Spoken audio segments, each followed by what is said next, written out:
Alright, so a few weeks ago, I did a video on modes of limited transposition. I won't rehash all the intro, but basically there are 7 possible modes of limited transposition, and the French composer Olivier Messiaen cataloged these modes in a book he wrote about his compositional techniques. In that last video, we looked at the first mode in his list, the whole tone scale. Today we'll look at the second one, the octatonic scale, perhaps more commonly known as the diminished scale. Again, a mode of limited transposition is a scale that has more notes than it has modes. If you rotate your starting pitch, you encounter the same mode or pattern of intervals multiple times within an octave. The diminished scale is an 8-note scale comprised of alternating whole and half steps. Because you're only alternating whole and half steps, this scale only has 2 modes. You can either start with a whole step,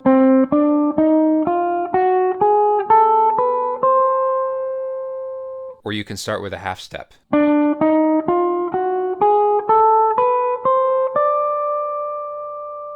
Either way, due to the symmetry that exists in this scale, it's impossible to perceive any pitch as the tonic. It does have some little tonal qualities to it though, like the first 4 degrees of the mode that starts with a whole step are the same as the first 4 degrees of a minor scale. So it's got hints of minorness to it, but overall, within the context of itself, it is an atonal collection of pitches. So it only has 2 possible modes, but it actually has 3 possible transpositions. That is, there's only 3 possible sets of pitches that can form a diminished scale. I know that's a little confusing, but here's what I think is the easiest way to wrap your head around it. Say that C is your starting pitch. You can go a half step up from C to C sharp, you can go a whole step up from C to D, or you can start with C sharp and go a half step up to D.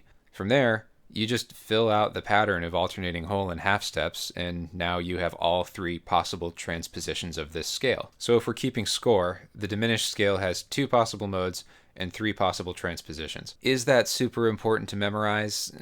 Not really, but it's good to know. I always tell my students you should seek to understand the music you're playing from as many angles as possible. That's how you play it the best you possibly can. The same goes for understanding dry music theory concepts like this. So anyway, when used in playing a melody, it has an unsettled quality that I think is very forward and direct. Here's an example.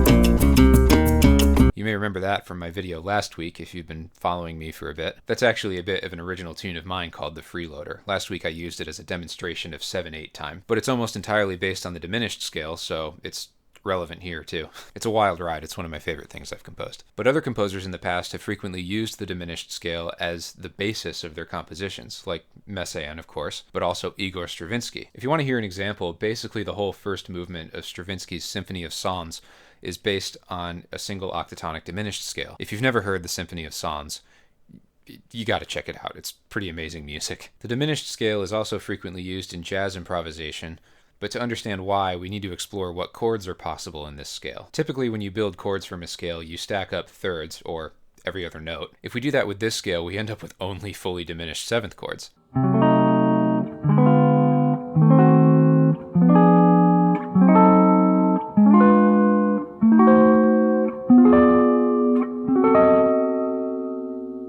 And also because the fully diminished 7th chord is an uninvertible harmony, this scale is literally just made of the notes of 2 fully diminished 7th chords.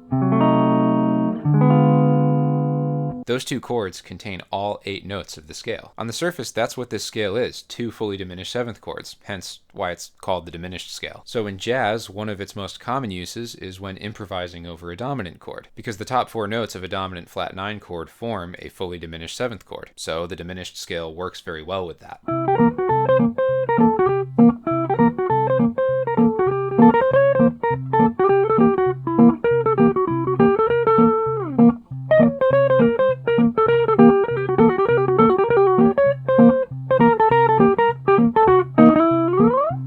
But that's just on the surface. Let's look at what other chords are possible. If we don't limit ourselves to just stacking every other note, you can actually pull quite a few major and minor triads out of this. So in this particular scale, we can take the notes E, G, and C, which form a C major triad. We can also take E, A, and C, which form an A minor triad. E, A, and C sharp form an A major triad. F sharp, A, and C sharp form an F minor triad. You get the idea. You can go through these scales and pluck out triads, even though you're not stacking up every other note like you normally would. I always thought this was cool because it means that you can harmonize a diminished scale melody with chords other than just fully diminished seventh chords. Here's a bit of another section of the freeloader where I employed this idea.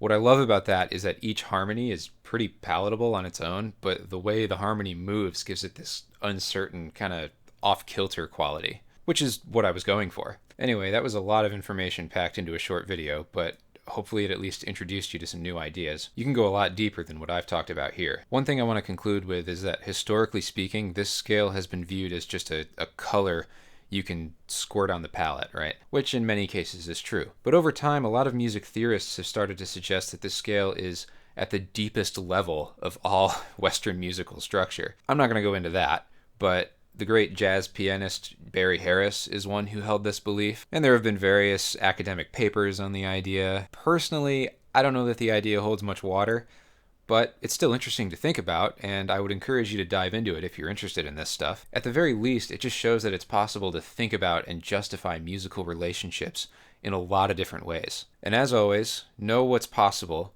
but let your ears guide you. Thanks for watching, and I'll see you next time.